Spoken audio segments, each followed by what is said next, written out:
क्या अर्जुन से भी बड़ा धनुर्धर था? एक ऐसा योद्धा जिसे गुरु ने शिक्षा देने से मना कर दिया, लेकिन फिर भी वो इतिहास का अमर धनुर्धर बन गया। आज जानते हैं एकलव्य की अनसुनी और अद्भुत कहानी। एकलव्य का जन्म हुआ था निषाद वंश के राजा हिरण्यधनु और उनकी पत्नी श्रीदेवी के घर। हिरण्यधनु अंग देश के जंगलों के राजा थे, जो शिकार और धनुर्विद्या में निपुण माने जाते थे।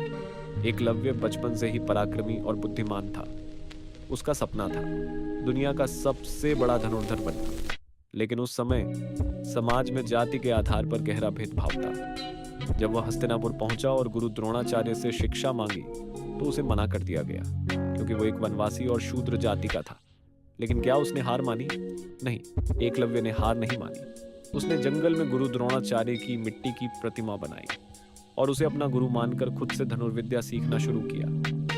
दिन रात कठोर साधना, उसकी लगन इतनी गहरी थी कि उसने बिना किसी सिखाए धनुर्विद्या में अद्भुत निपुणता हासिल कर ली। कहते हैं उसकी साधना इतनी परिपूर्ण थी कि उसका निशाना त्रुटिहीन था। एक दिन द्रोणाचार्य अपने शिष्यों के साथ वन में आए। उन्होंने देखा कि एक कुत्ते का मुंह तीरों से इस तरह बंद किया गया है कि कुत्ता चुप हो गया, लेकिन उसे चोट तक नहीं लगी।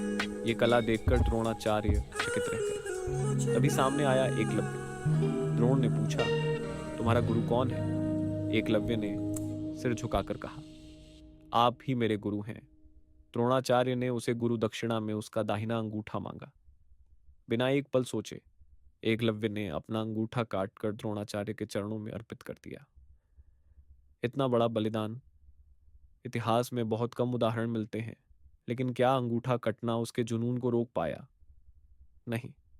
कहा जाता है कि उसने अपने बाएं हाथ और अन्य तकनीकों से धनुर्विद्या में फिर से महारत हासिल की। वो फिर से महान योद्धा बना। एकलव्य का नाम पूरे आर्यावर्त में प्रसिद्ध हो गया। कई ग्रंथों में कहा गया है कि एकलव्य मगध नरेश जरासंध की सेना का सेनापति बना। वो यादवों के खिलाफ युद्ध में लड़ा। कहा जाता है कि एक युद्ध में उसका वध बलराम और श्री कृष्ण ने किया, लेकिन इसका सटीक उल्लेख कहीं स्पष्ट नहीं है। यह अब भी एक रहस्य है। एकलव्य का नाम आज भी अमर है और हमेशा के लिए इतिहास में अमर हो गया। आपको क्या लगता है, एकलव्य के साथ न्याय हुआ या अन्याय? कमेंट करें और अपनी राय ज़रूर दें। वीडियो अच्छा लगा हो तो लाइक करें और चैनल को सब्सक्राइब करना ना भूलें।